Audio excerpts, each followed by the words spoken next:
Pernah sadar nggak? Murai batu dan kacer itu beda jenis, tapi gaya tarungnya hampir sama.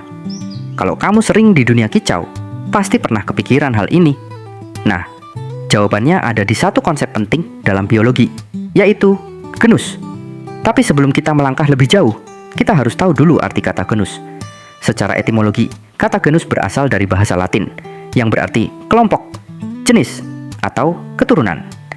Dalam ilmu biologi, genus digunakan untuk mengelompokkan makhluk hidup yang punya hubungan kekerabatan dekat dan memiliki banyak kesamaan karakter.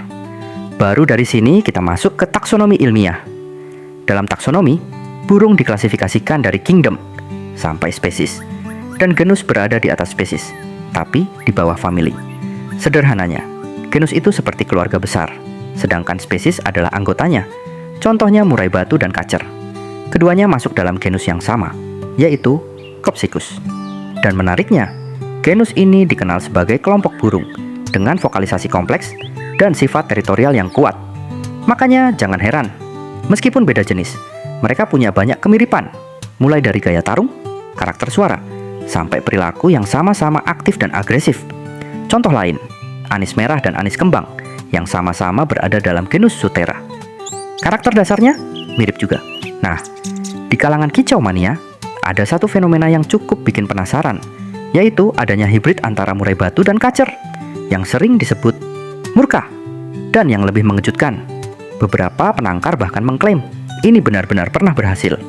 Karena di dunia biologi, kita juga punya contoh hibrid yang sudah dikenal, seperti ligar, hasil persilangan antara singa dan harimau. Persilangan seperti ini biasanya menghasilkan keturunan yang bermasalah secara reproduksi. Banyak kasus menunjukkan bahwa hibrid cenderung mandul. Fertilitasnya sangat rendah dan tidak stabil, karena secara genetik, meskipun satu genus, struktur DNA tiap spesies tetap berbeda.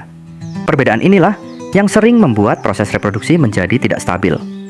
Jadi, untuk kasus seperti murka, kemungkinan besar keturunannya akan sulit dikembangbiakkan secara normal. Fenomena ini memang sudah muncul di lapangan, tapi batas alam pun mulai dipertanyakan.